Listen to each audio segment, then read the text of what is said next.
Good morning, students. The topic of today's discussion is directional couplers.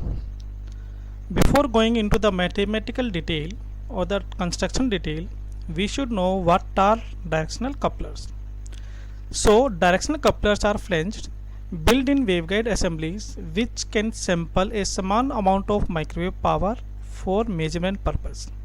They can be designed to measure incident and or reflected powers, standing wave ratio values, provides a single path to a receiver or perform other desirable operation. They can be unidirectional, means measuring only the incident power, and they can be bidirectional, which can measure both the incident and the reflected power. In its most common form, the directional coupler is a 4-port waveguide junction consisting of primary main waveguide and a secondary auxiliary waveguide that can be seen from this figure.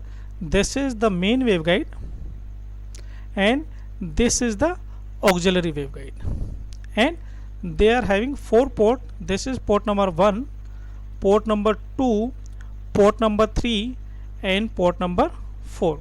Here we assume port number 1 where we are going to incident our power, and this is port number 2 where we are having our received power termed as PR.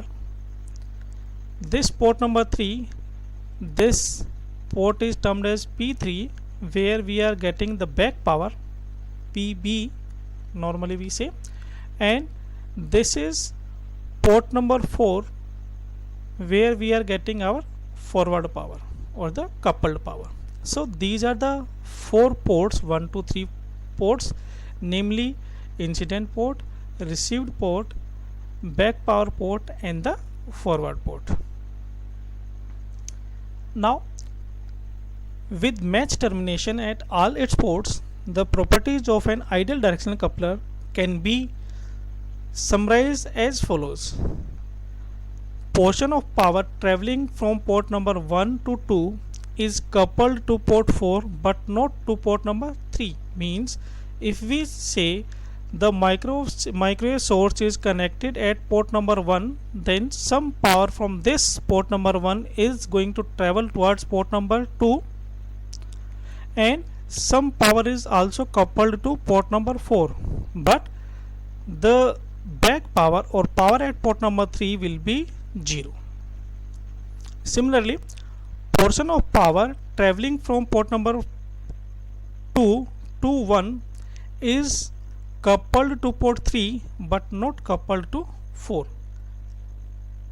Just like this, if we assume that power source is connected at port number 2, then from that port number 2 power is going to travel to port number 1, and some power from port 2 is also coupled to port number 3 at this port. But when the source is at port number 2, there is no power that is coupled to port number 4. Means when input is at port number 2, the output corresponding to port number 4 will be 0. Similarly, portion of power incident at port number 3 is coupled to 2 but not to port 1. Means if power incident is at port number 3, then this is coupled to 2 but not to 1. Similarly, portion of power incident on port 4 is coupled to 1 but not to 2. Means if we have power source as port number 4, then this power is coupled to port number 1 but no power is going towards port number 2. Also ports 1 and 3 are decoupled as are port 2 and 4. Means these two 1 and 3 port, these are decoupled port, and also 2 and 4 means 1 is isolated with 3 and 2 is isolated with 4. Now there are various factors which are going to show the performance of the directional coupler. These factors are coupling factor. Coupling factor, normally we denote it by C. The coupling factor of a directional coupler is defined as the ratio of incident power, PIA is the incident power, to the forward power, PF, this is forward power which is measured in dB. Then the ratio of this will give you the coupling factor. So C, coupling factor, equals to 10 log 10 of Pi, that is incident power, to PF, that is forward power. This ratio is coupling factor. Next is directivity, which is denoted by D, and this is the ratio of forward power PF to PB, backward power, expressed in dB. So directivity D can be written as 10 log 10 PF upon PB, PF forward power, PB backward power. And third performance factor is isolation. Isolation is the ratio of incident power Pi to the backward power, and this I can be written as I equals to 10 log 10 Pi over PB, and this ratio is expressed in, factor is expressed in dB. So we can say isolation in dB will be equals to coupling factor plus directivity.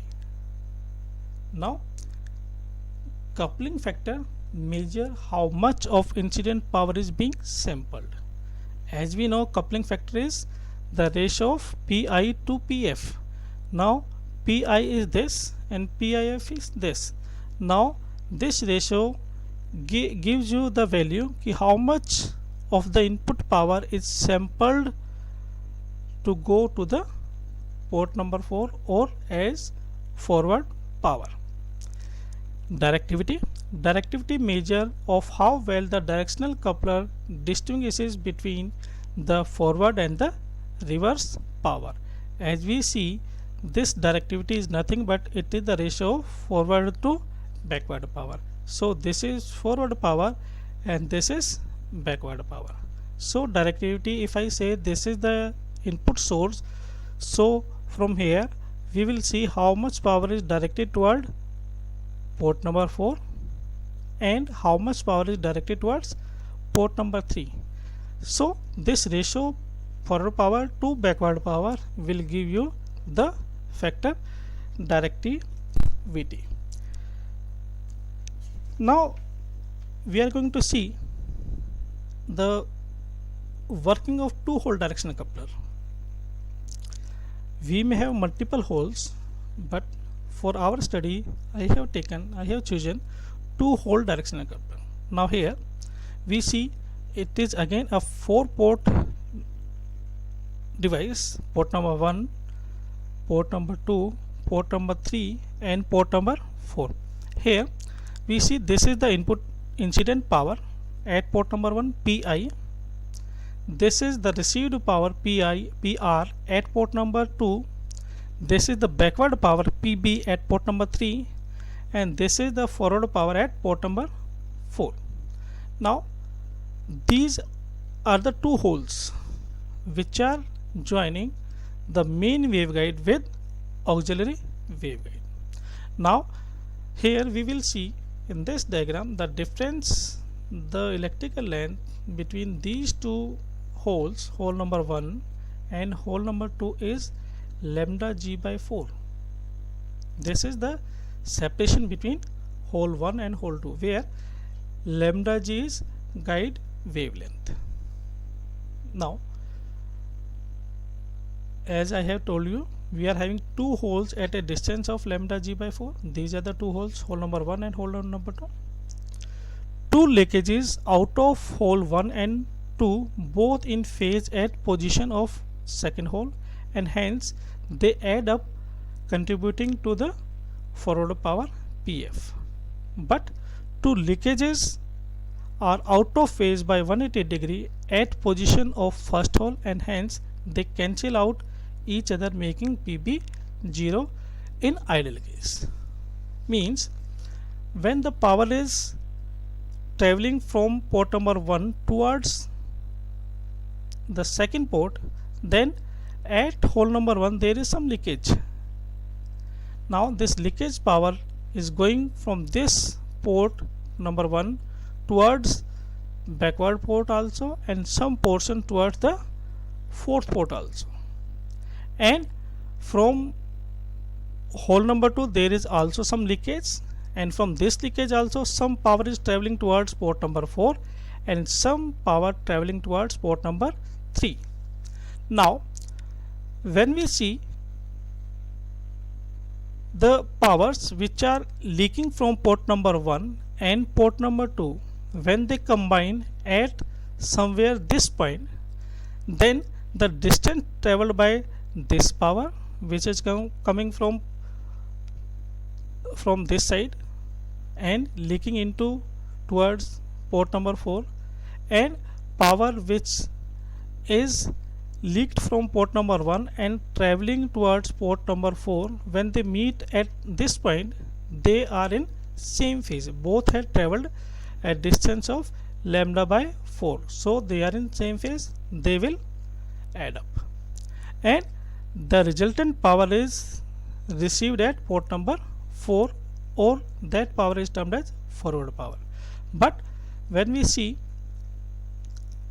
when leaked power from port number 1 and the power which has leaked from port number 2 and traveling towards port number 3, when they meet at this point, there is a phase difference of, here if I say phase is 0, then the power which is going from this, it is traveling a distance of lambda g by 4 from this point to this point, and lambda g by 4 from this point to this point. So total electrical length covered by this will be lambda g by 4 plus lambda g by 4.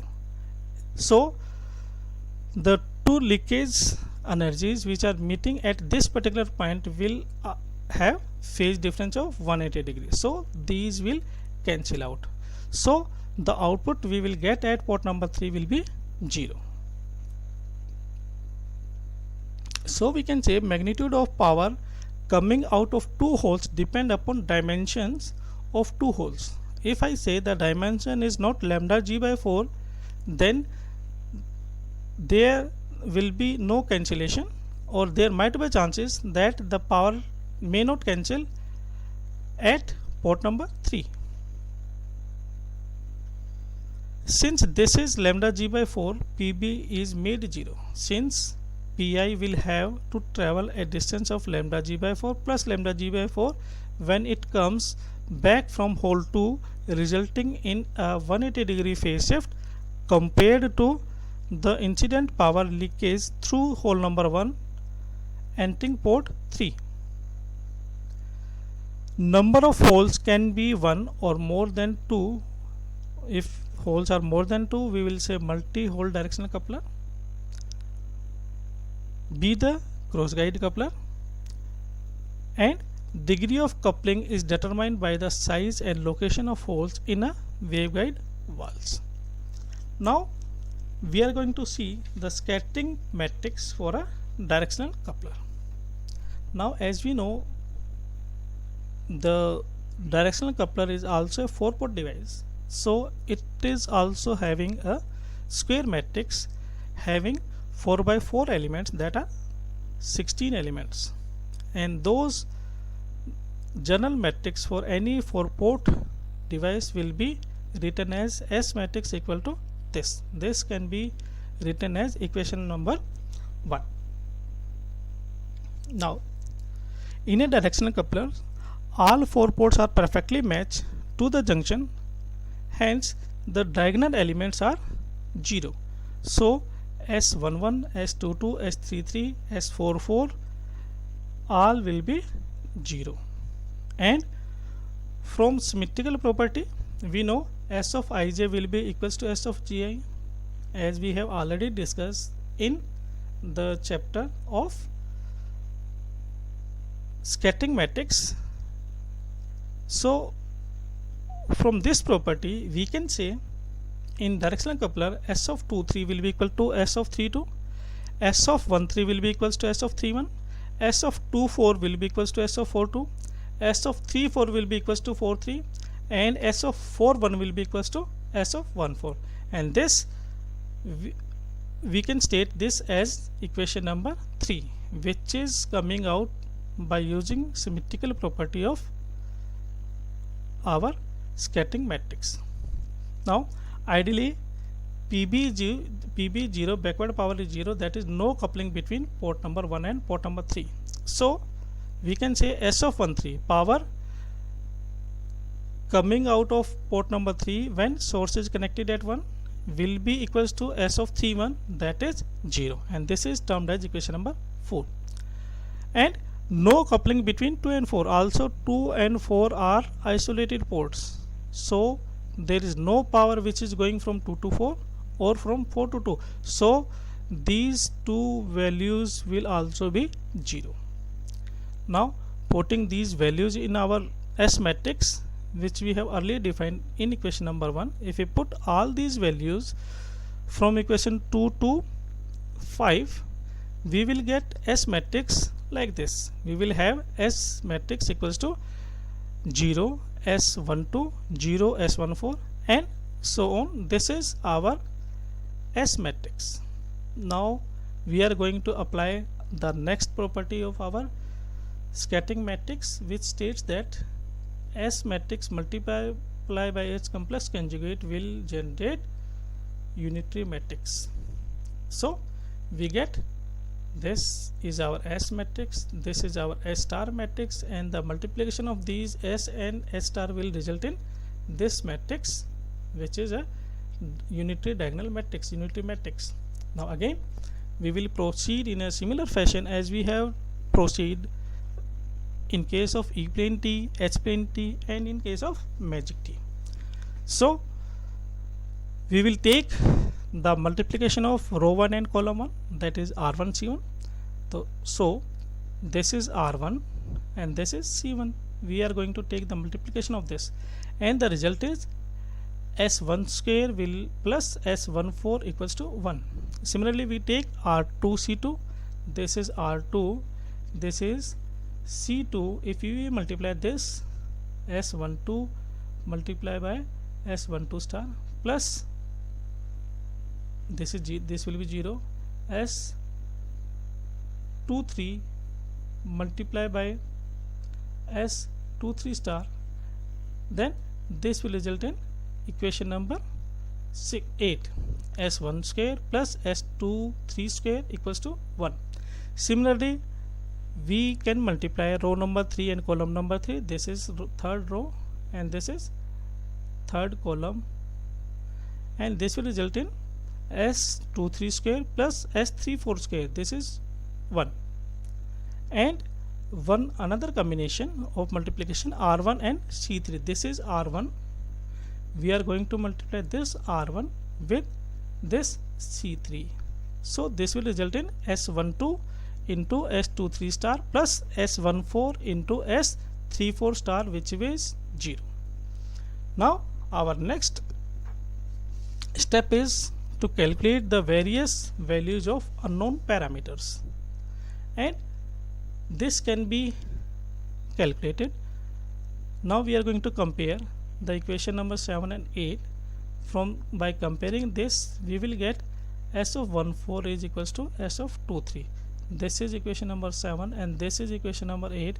Now in this we see this factor S12, and this is also there in equation number 8, and S14 and S23, these are two different values, these are two different parameters. So by comparing this 7th equation and 8th equation, we see S14 will be equals to S of 2 3.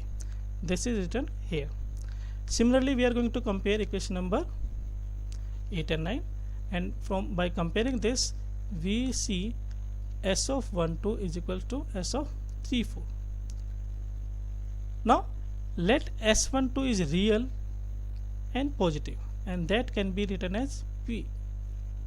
That means this S12 we are considering this is having a real value and positive value, and that value we are considering here is P. Therefore, from these equation we will see S of 1 2 is equals to S of 3 4 as written in equation number 12 equals to P equals to S star 3 4. This becomes equation number 13. Now from 10 and 13 we see P into S of 2 3 star plus S 2 3 into P. This will be 0. No, now from this equation if we take P common, then we will see P into this whole term is equals to 0.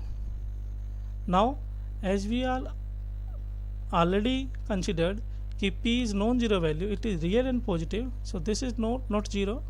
If this is not 0, then definitely this bracketed term, this can be termed as 0.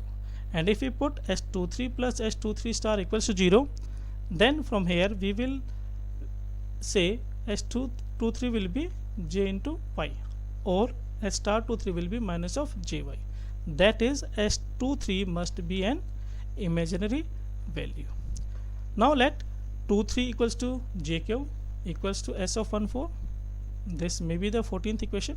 Therefore from here we will see S of 12 will be equals to S of 3 4 equals to P, that is transmission parameters, and S of 23 equals to S of 14 equals to JQ, and also P square plus Q square will be 1.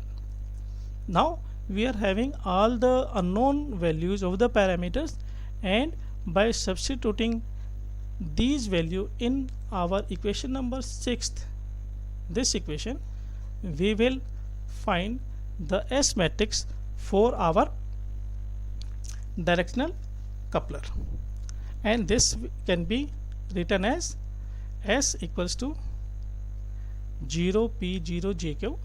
Now P, these are the real and positive values, and JQ, these are imaginary values. So finally from this calculation we can get the S matrix for the directional coupler, and this can be written as like this.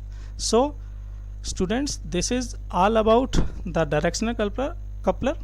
This is all from my side. Next we will discuss in our upcoming lecture. Thank you.